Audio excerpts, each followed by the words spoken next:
So this is about raising your standards and pushing yourself, growing yourself. If right now you're a sort of a people pleaser person and you've been very non-confrontational in your life, what would really help you to grow is to get into a few confrontations.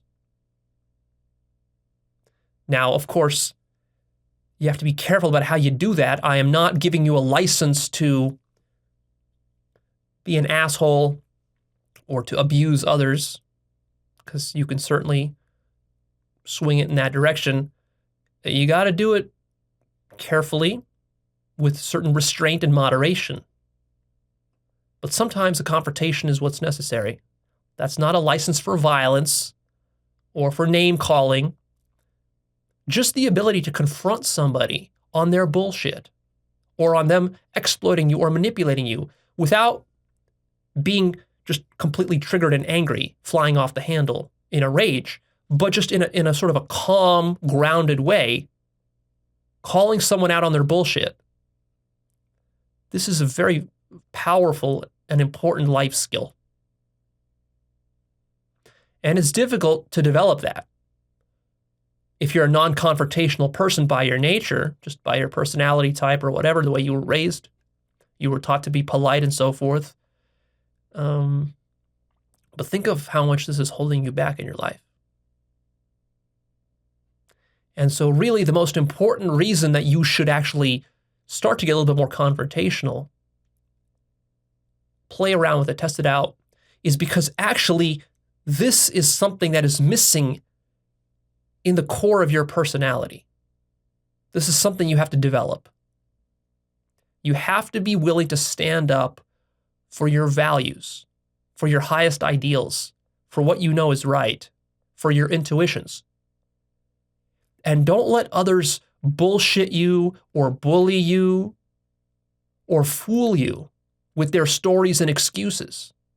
Because that's what will happen a lot of times, is that people always make excuses and rationalizations for their behaviors, and then you start to buy into it because sometimes you're actually a decent person and you want to give somebody the benefit of the doubt. You want to be merciful, but then they exploit your mercy and your kindness. So by all means, be kind, be merciful. These are actually very powerful qualities. They're going to become all the more important as you grow spiritually. But don't be so naive about them that you think that love and kindness and goodness and mercy means that people just do anything and you put up with it. That's not what love means. There is a higher love, a more nuanced, a more complicated love, such that, like, for example, with children, you might think, well, if my child wants some candy, the most loving thing to do is just to give him candy all the time. But that's, that's not the most loving thing to do. If you really love your child, then sometimes you gotta deny him the candy.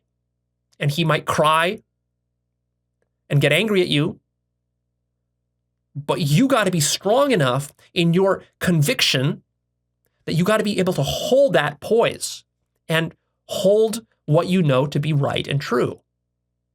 Now, of course, you could be wrong in certain situations.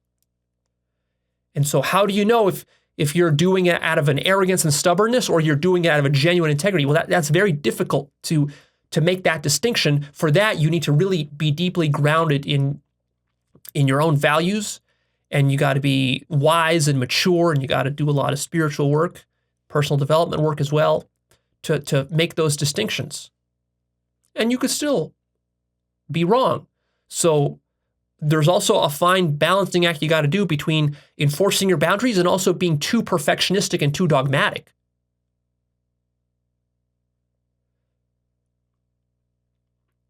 So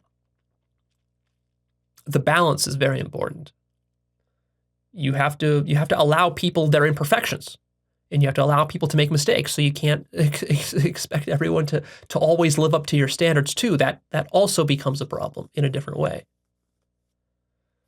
But in this episode, we're specifically concerned about those situations where people are abusing and exploiting you. See, and then really the biggest payoff you get out of this out of all this, if you work on this and you actualize it, is that you get a strong sense of self-esteem and a sort of a security in life. You feel secure because you know that even if something bad happens, you'll be able to face that challenge. Whereas if you fall into a sort of a cycle of always avoiding and avoiding and avoiding and avoiding confrontation, that makes you more and more fearful. It makes you feel weaker and less effective and more like a victim. And this can get very, very bad where you can really spiral into a deep black hole of victim mentality and learned helplessness. And then you lose your agency and sovereignty in the world. And you're not able to build and to create your life the way you want. You're not able to express yourself the way you want. And by doing that, you sell out your soul. And then you become a zombie.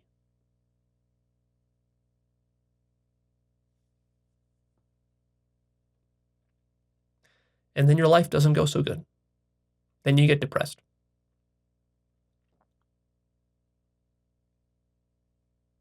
Then you start wondering why life is so bad and unfair. Well, you got to start to take responsibility for this stuff, right? And it all comes back to taking responsibility for your own weaknesses. The reason this is happening to you is because there are weaknesses inside of your psyche that you refuse to confront and take responsibility for and to correct. And life is giving you signals as to where you're weak. You're weak in relationships. You're weak when confronting people. You're weak when you're being sold to by some marketer on the phone. And you're too afraid to tell him to fuck off.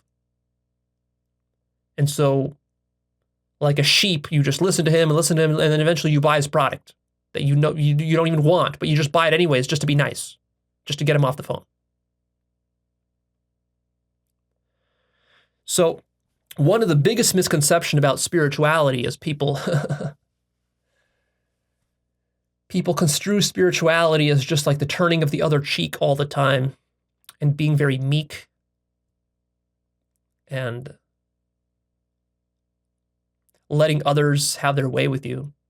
The problem, though, is that when you let others have their way with you, really what you're allowing is you're allowing the flourishing of unconsciousness and devilry in the world. If you don't stand up to the devils in the world, who will?